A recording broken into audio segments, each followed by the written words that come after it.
What is up, everyone? Welcome to another episode of Backup Fantasy Sports. It is Wednesday, August 23rd. My name is Ewan.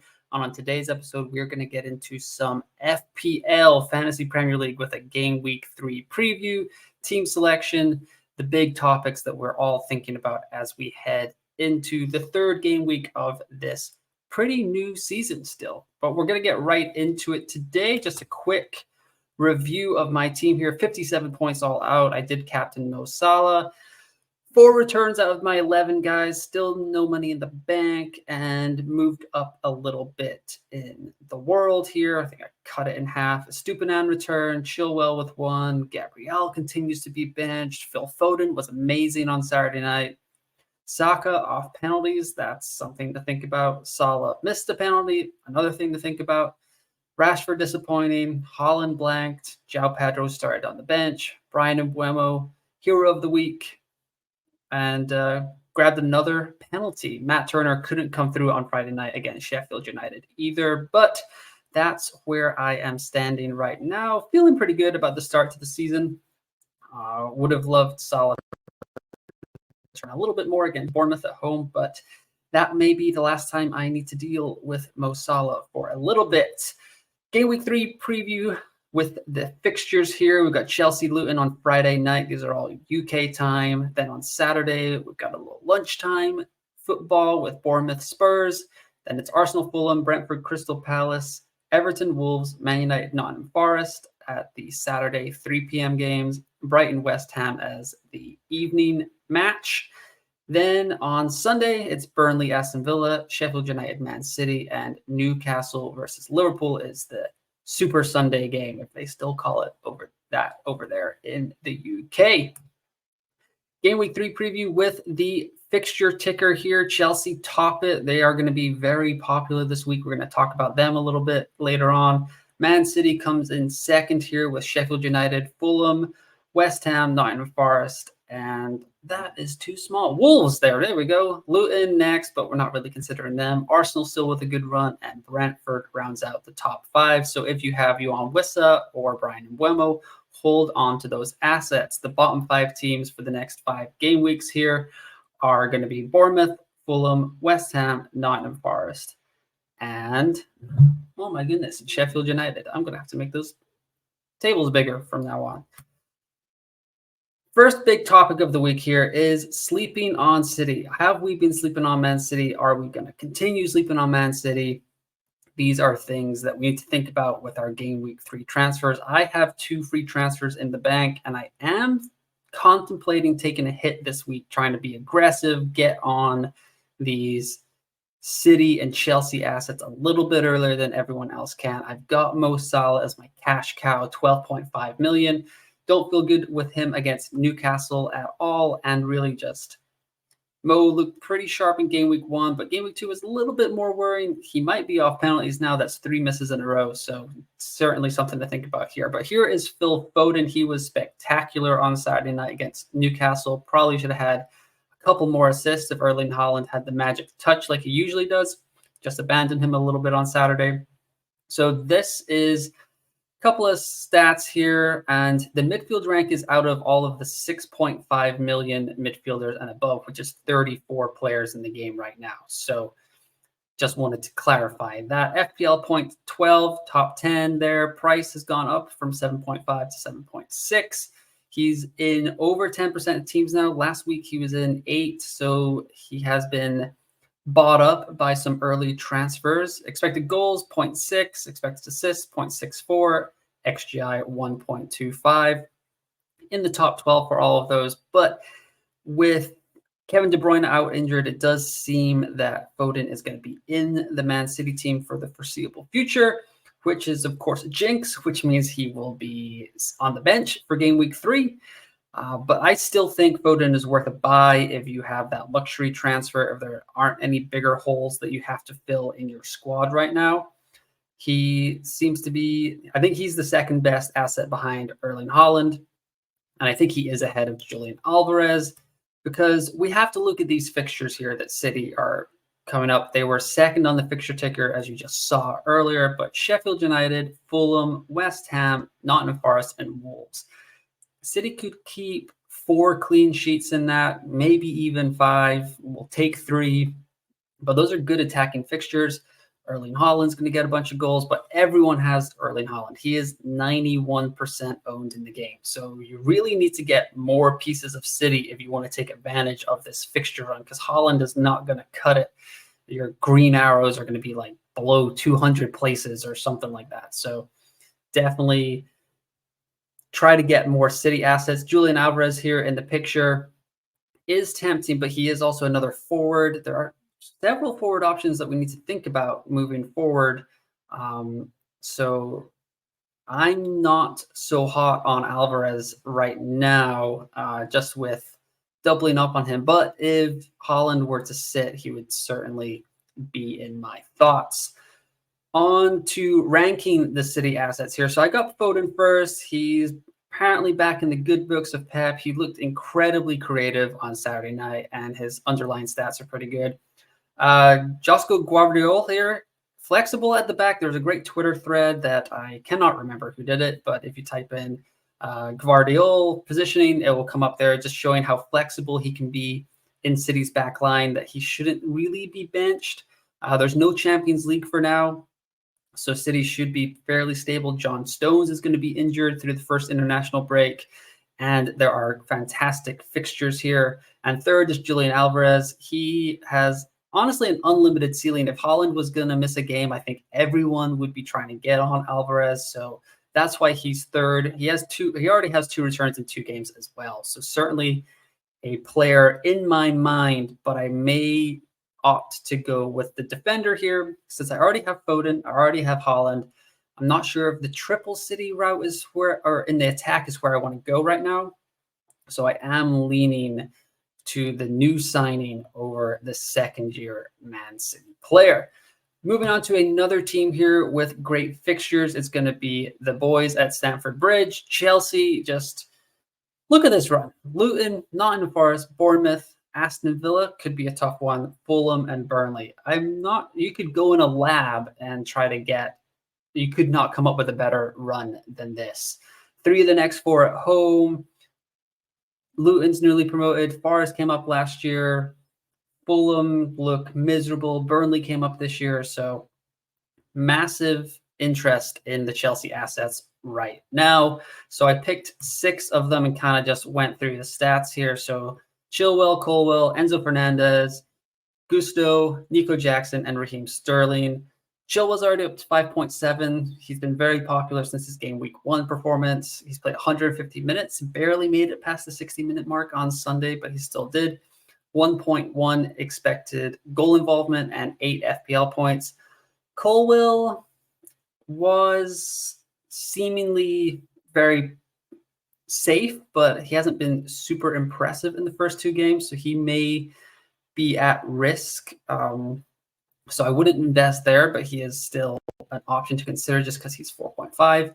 Enzo was in a lot of content last week. People thought he might be on penalties, and he was on penalties, and he missed it. So probably not going to be on penalties that much longer. Gusto's 4.0, cheap way into the Chelsea defense. Reece James is supposed to be out at least a couple of weeks, even longer. Pochettino didn't really give a super concrete timeline for Reece James's return, but Reece James remains injured. He will come back, and then he will get injured again. So Gusto at 4.0, great cheap way to get into the Chelsea squad. Nico Jackson, he's looked really sharp in the first 2 games, but those returns are not there. 1.39 expected goal involvement. He's played 180 minutes, so that's very encouraging.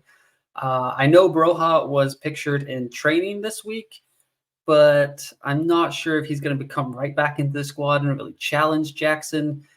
I'm willing to give Jackson a good run here because just like we need to just go back and look at these fixtures. Luton and Nottingham Forest at home the next 2 weeks. Bournemouth as well. Like Nico Jackson needs to come through for us with at least 2 or 3 returns in this run of fixtures, but only 7 million, so he's not going to break your bank either. Raheem Sterling looked encouraging in game week 2 as well. 171 minutes. 0.38 expected goal involvement and just 4 FPL points so far through 2 games. So how would I rank these guys? Well, Chilwell's first. He's already in my squad. Super attacking. He's on some set pieces. He's fit, which is a great start for most of the Chelsea defenders. And he's got the best non-penalty expected goal involvement on the team. Nico Jackson is second. He's getting in all the right places. He's got a good XGI. He's played every minute of the first 2 games. Chelsea don't have Europe this year. So if Jackson can nail down this spot in the starting 11, which he does right now, just has to hold off the challenge of Broha whenever Nkuku comes back. Possibly they could play together. But right now, Jackson is my second favorite pick. And then Gusto is third. Cheap way into the defense. Probably in the squad until at least the international break. And he is a budget saver. So that's how I would rank the Chelsea assets right now. Chilwell, Nico Jackson, and Gusto. Now to Manchester United. Are we getting rid of the Red Devils? There is a massive problem going on at Old Trafford right now. Marcus Rashford is playing up front in the middle and is not suiting his strengths. The team is not really clicking on all cylinders. And you can kind of see here. So that Rashford last year after the World Cup, that was his heat map. You can see like really dominating on the left there. And he was fantastic for our FPL squads. He became very popular, had a fantastic week in game week 21, 22, 23 when people triple captained him. But then through the first 2 game weeks here, you can see that a little bit more central, not out wide at all on the left. And Man United seem to really be missing a striker. I'm not sure what Jadon Sancho has to do to get a run in this squad. Garnacho hasn't been impressive. Antony, not sold on him either. So getting Rashford back out wide is really should be a massive priority for Erik ten Hag. But does he have the personnel? Is Martial going to play up front? Sancho get up there and moving Rashford out wide seems to be something that needs to be attempted by Ten Hag because the Red Devils are not looking sharp to start the year. They did start slow last year and then they came through. And I think game week 3 against Liverpool when they won 2-1 where Rashford got returned. So maybe Ten Hag just needs to warm up every season before he gets it all right. But Marcus Rashford's heat map, not super encouraging through the first 2 game weeks of this year, at least compared to his run of form last year after the World Cup. So everyone seems to be off Man United, and I'm not sure if this is just some sickness inside my brain, but I'm thinking about zagging when everyone's zigging here, and I might bring in Bruno Fernandes because I looked at these stats and they kind of tell a different story. It seems like Man United have been getting some chances. They are doing okay. It's just not really coming through in the traditional sense. So goals 1, assists 1, right down there at the bottom. But expected goals 4.3 is tied 4th in the league. Expected assisted goals 2nd with 4.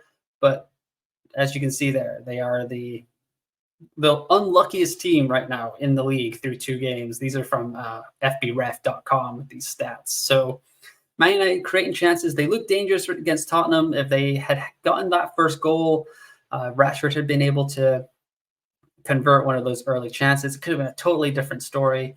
They had some frustration in the second half, obviously, going down a goal, but I can't help but think that everyone is kind of knee-jerking Man United players out, and they have a home fixture against Nottingham Forest.